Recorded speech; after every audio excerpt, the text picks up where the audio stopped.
O presidente da Câmara dos Deputados, Arthur Lira, pode atrapalhar a agenda do governo federal neste ano, em especial a pauta econômica. Ele pode acionar um pacote de votações de projetos que aumentem as despesas ou retirem receitas do Executivo. A possibilidade é mantida mesmo após uma reunião com o presidente Lula. No entanto, segundo o jornal Folha de São Paulo, parlamentares governistas e aliados de Lira avaliam que ele não fará uso de pautas-bomba para prejudicar o ministro da Fazenda, Fernando Haddad. A avaliação é que Lira vai atuar caso a caso e que o clima de tensão pode acabar aumentando o seu poder de barganha. Alan Gani. Você sabe que quando eu vejo uma notícia assim, Koba, eu fico muito triste, porque esse pessoal, ele é muito hábil para travar a pauta, para colocar uma pauta bomba, para fazer toda essa barganha política por questões orçamentárias. A briga aí não é por um país melhor, é por questões orçamentárias. Então eu queria ver esse desempenho do presidente da Câmara, por exemplo, travando pauta, colocando pauta-bomba, em relação à segurança pública, por exemplo, em relação à votação da redução da maioridade penal, ou em relação à defesa da liberdade de expressão, em relação ao posicionamento do Congresso, equilibrando os poderes e acabando com o ativismo judicial, com interferências do Supremo. Então eu queria ver esse presidente da Câmara dos Deputados. Esse presidente eu não vejo. O que eu vejo, e é um retrato muito do que o Mota falou do político profissional na fala anterior, aquele que é o político disputando ali cargos, emendas, porque isso daí é uma disputa orçamentária, é uma disputa por emendas, mas não é um projeto de país. Zé Maria. Eu entendo que o político tem que procurar o poder. O partido político foi inventado para buscar o poder. Esse é o objetivo principal. E não gosto de partido que não lança candidato à presidência, ao governo ou à prefeitura. Mas se ele não lança candidato, para que ele existe? Ele tem que disputar o poder. A política é isso, disputar o poder. E essa disputa através de argumentos. E a disputa de Lira não é por emendas, é pelo poder. As emendas são o meio de se chegar ao poder.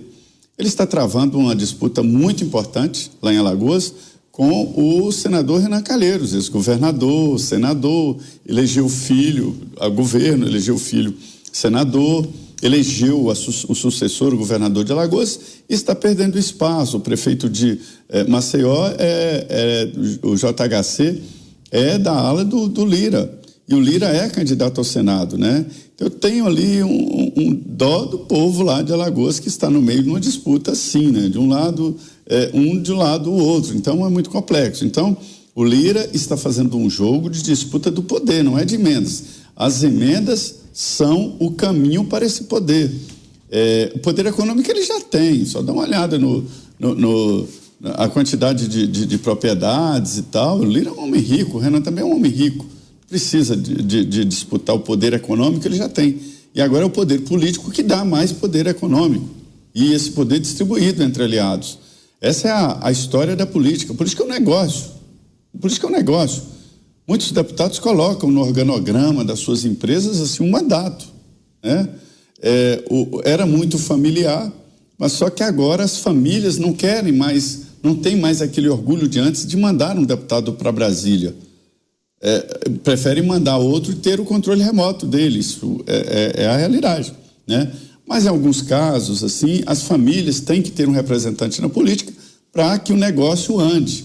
E um é destacado para não ser político e fazer a máquina andar.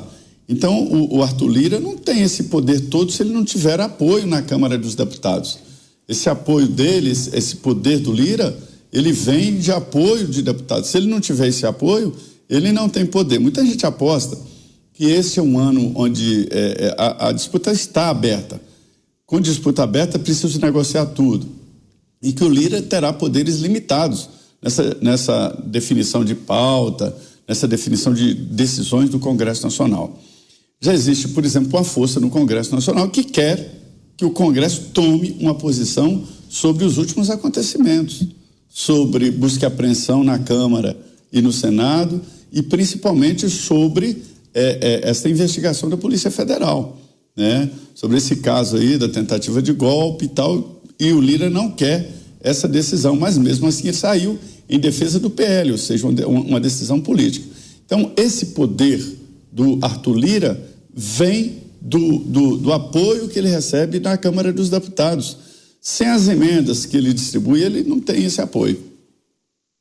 Ô Mota, quero te ouvir sobre a força do Arthur Lira, principalmente nessa gestão dele à frente da Câmara dos Deputados, né? Recentemente a gente viu ele pressionando, inclusive, pela manutenção ou não do ministro Padilha à frente do Ministério lá de articulação política, né? De relacionamentos institucionais, a ponto de o presidente colocar o outro ministro da Casa Civil, Rui Costa, para fazer essa conversa com a Câmara dos Deputados. Muitas emendas, vagas em estatais e um poder gigantesco do presidente da Câmara. Eu acho que essa foi uma descoberta que muitos brasileiros fizeram, né, nos últimos anos. Para muita gente foi uma surpresa descobrir quão poderosos são os presidentes do Senado e da Câmara, né? Eles têm o poder de guiar esses dois grupos, né? 81 senadores, 513 deputados, e nada acontece se os presidentes das casas não quiserem. Isso provoca no eleitor muitas dúvidas, né? Ele pensa, poxa, eu sigo todas as recomendações que me dão, né? Me dizem para eu me preparar para votar, eu me preparo, eu estudo as propostas dos candidatos, eu voto naquele que eu considero melhor, ele é eleito, vai lá para Brasília, ele não consegue aprovar nenhum projeto, né? Todas aquelas ideias, nem ele, nem o grupo dele, porque tudo é controlado pelo presidente, é o presidente que decide o que vai ser votado, como vai ser votado. Então, essa é uma concentração de poder muito grande. Talvez já tivesse a hora do Congresso examinar esse assunto. Ô Gani, e essas pautas econômicas? Já que você é economista, você acha que a gente vai ter muita notícia, muita repercussão? É isso? A economia que vai pautar, de fato, o Congresso Nacional nesse primeiro semestre de 2024? O interesse maior, até porque o governo ele sabe que é uma batalha perdida entrar em algumas pautas de costumes, ele tem dificuldade de aprovar, então, portanto, serão aí as pautas econômicas, né? Agora, infelizmente, a gente não vai ver nessas pautas econômicas nada que fale da redução do gasto público. Pelo contrário, o que a gente viu até agora, né, uma das pautas econômicas é a tentativa de acabar com aquele benefício tributário para as empresas de serviços, né, o tal do PERSE. Essa é a pauta econômica de agora.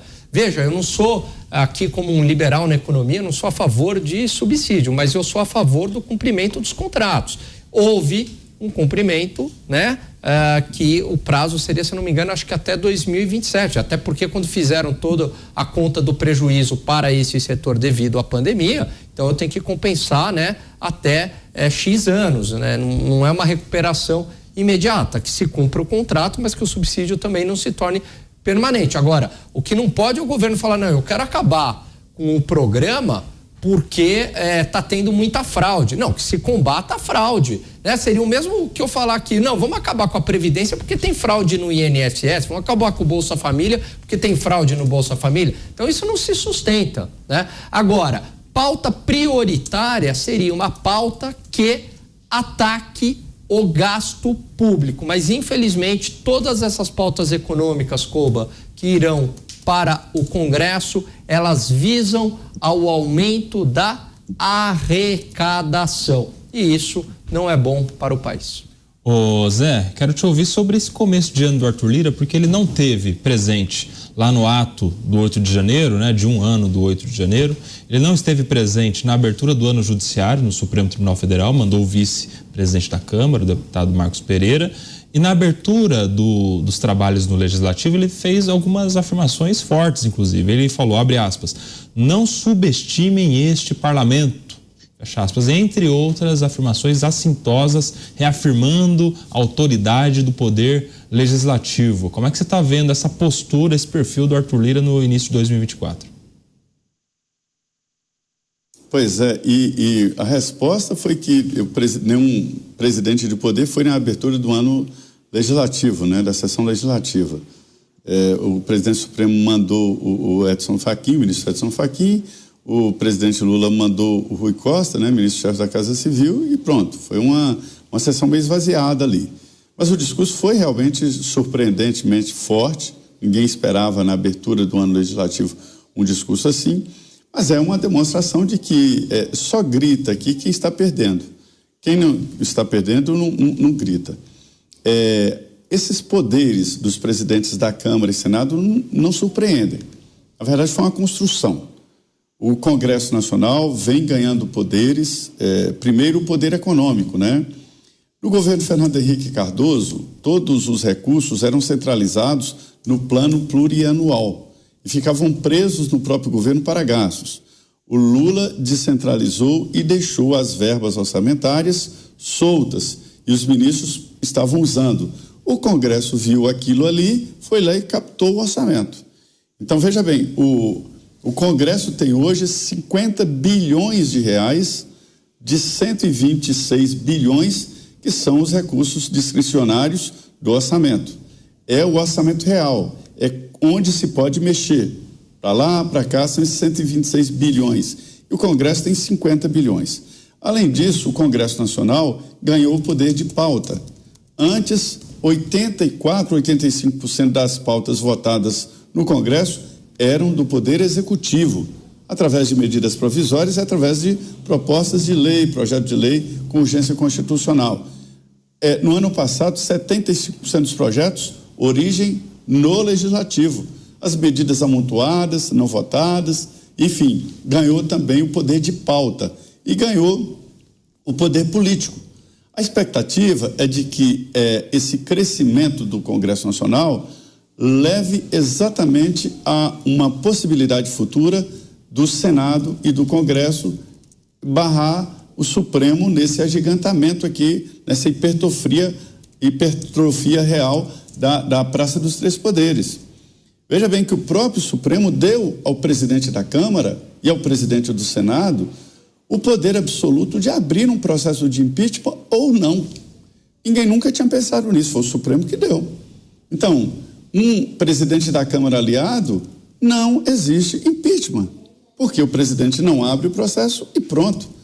Mas tudo aqui era no sentido de que a maior autoridade da Câmara e do Senado é o plenário, ou seja, o conjunto de deputados. Essa é a maior autoridade. Uma decisão do plenário, ela ultrapassa todos os poderes. A segunda maior autoridade do Congresso é a mesa diretora. A mesa diretora é um colegiado formado de presidente, vice-presidentes e secretários. E em terceiro lugar, vem a Comissão de Constituição e Justiça. Só depois é que vem o presidente. E aí houve uma inversão. Agora o presidente tem um poder total de não abrir um processo de impeachment, nem contra um presidente da República na Câmara, nem contra um ministro do Supremo no Senado.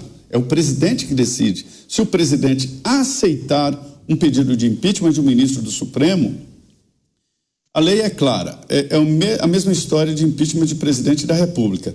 A Câmara decide investigar, decide abrir, mas é o Senado que abre o processo. Quando o Senado aceita um pedido de impeachment de um presidente da República, o presidente tem que ser afastado em 180 dias. E é a mesma lei de impeachment que vale para o ministro do Supremo. Se o Senado aceitar, analisar o pedido de impeachment, o ministro do Supremo é afastado por 180 dias. Então veja como o Congresso está, sim, aumentando o poder. É daí que vem essa força do Lira, né? Vem a força do Rodrigo Pacheco, que raramente usa, mas o Congresso cresceu mesmo no organograma político aqui em Brasília.